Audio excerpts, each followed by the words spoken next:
Hi guys, so we've got another entry from the Bestiary guide here. So this time we're going with Ghouls, Alghouls and Rotfiends. Okay, so all slightly different, but I'll give you a good lowdown on these. So first of all, we're going to go for these ghouls. Now, you'll have seen these. These are actually the first enemies that you ever fought in the game. I don't know if you remember, but here we go. Ghouls and Graveers are hard to describe. In part, they resemble humans, yet on the whole, they are utter negation of all that is human. Though they have arms and legs like men, they walk on all fours like dogs and badgers. Though they have eerily familiar faces, one searches them in vain for any sign of sentiment, reason, or even a spark of consciousness. They are driven by one thing and one thing only, an insatiable craving for human flesh. Lovely. Okay, so they're vulnerable only to necrophage oil, but that doesn't mean they're not vulnerable to a couple of the signs you can wield.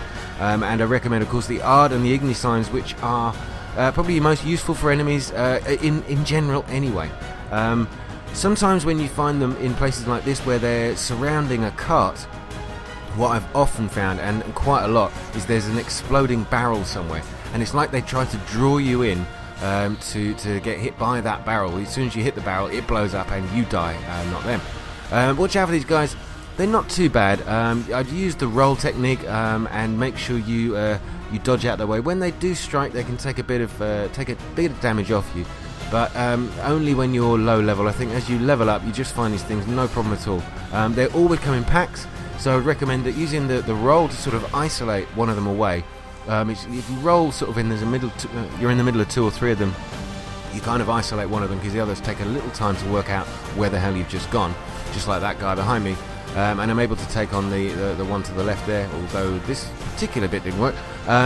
But yeah, keep slashing, keep rolling, take them out. There's many ways. I'd say Ard to knock them to the ground and instant kill them, or you can need just to burn them off and distract them. Now, all ghouls, they differ from normal ghouls in size, strength, colouring, and most importantly, intelligence.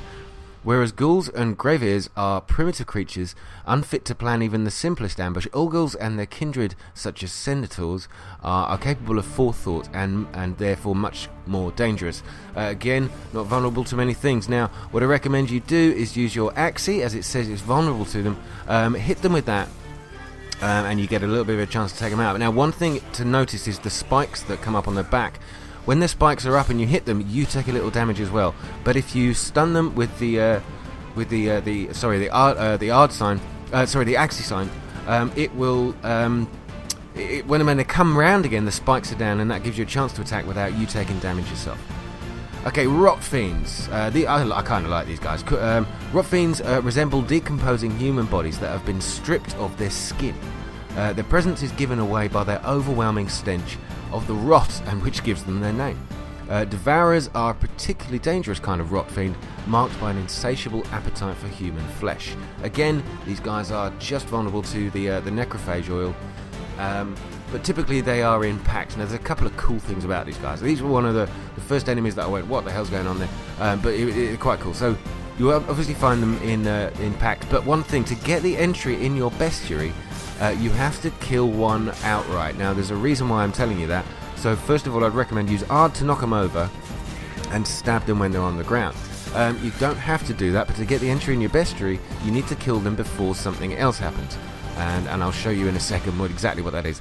They've got this double jump attack here, this double strike attack, which can be particularly nasty, especially if there's two or three of them around you. But look, you see that guy at the back?